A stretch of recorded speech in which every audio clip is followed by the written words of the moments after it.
बोल. फलटण तालुक्याला फलटण नावाला काळिंबा फासणारी घटना या तालुक्यामध्ये घडलेली आहे.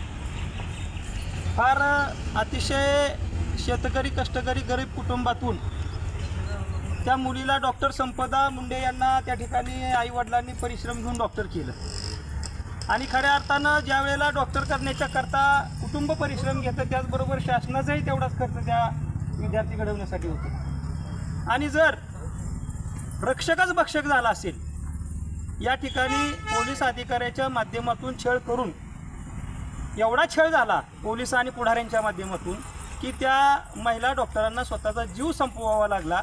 म्हणजे प्रचंड वेदनादायी घटना आहे. त्याचा मी राष्ट्रवादी काँग्रेस शरदचंद्र पवार पक्षातर्फे निषेध करतो. आणि खऱ्या अर्थानं आमच्या सहकाऱ्यांनी मागणी केली की SIT CBI, पण हे म्हणजे पूर्वी आपण म्हणायचो की महाराष्ट्राचा बिहार झाला, पण ह्या देशाचं काय कुठलं नाव द्यायचं, काय झालं हेच काय कळेना. कारण कुठल्याही तपास यंत्रणेकडून निष्पक्ष तपास होईल याची खात्री सामान्य माणसाला आता राहिलेली नाही. तरीही सगळ्यांची मागणी आहे CBI चौकशी झाली पाहिजे. त्याचबरोबर राज्याच्या मुख्यमंत्र्यांनी किंवा गृहमंत्र्यांनी त्या अधिकाऱ्यांचं पोलिसांचं फक्त निलंबन करून चालणार नाही, त्यांना उद्यापर्यंत अटक करावी, आज अटक करावी अशी कुटुंबाची मागणी आहे. जर अटक झाली नाही तर निश्चितपणानं आम्ही विरोधी पक्ष गनिमी कावेने काय आंदोलन करायचं, मुख्यमंत्री फलटणमध्ये परवा येणार आहेत आणि ते कोणत्या तोंडाने या ठिकाणी येऊन काय सांगणार ह्याचं एक मोठं कोड आहे. आणि निश्चितपणानं फलटणचा बिहार केव्हाच झालेला आहे. पुढच्या महिन्यात होईल वगैरे अशी काही परिस्थिती नाही. या तालुक्यामध्ये एकही अधिकारी कर्मचारी, शासकीय अधिकारी आणि कर्मचारी बदली होऊन येण्यास उत्सुक नाही. इतकी वाईट परिस्थिती या तालुक्यामध्ये आहे.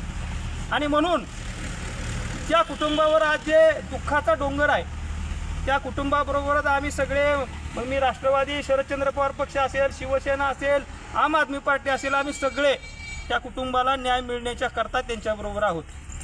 आणि निश्चितपणानं राज्याच्या मुख्यमंत्र्यांना जर गृह खात्याचं आत्ताच आमच्या शिवसेनेचे तालुका प्रमुखांनी सांगितलं की जर पेलवतच नसेल तर निश्चितपणानं आपल्याकडे भरपूर मंत्र्यांची त्या ठिकाणी मांदियाळी आहे.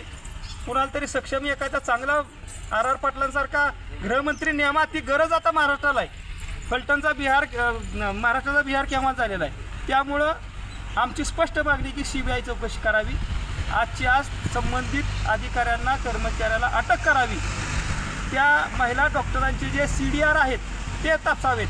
कुणी त्या महिला डॉक्टरांच्यावर कशा प्रकारचा दबाव आणला, चुकीच्या प्रकारचे त्या ठिकाणी सर्टिफिकेट देण्याच्या करता दबाव कसे आले, त्या सगळ्या प्रकरणाची सखोल चौकशी होऊन सत्य बाहेर येत नाही तोपर्यंत आम्ही स्वस्थ बसणार नाही.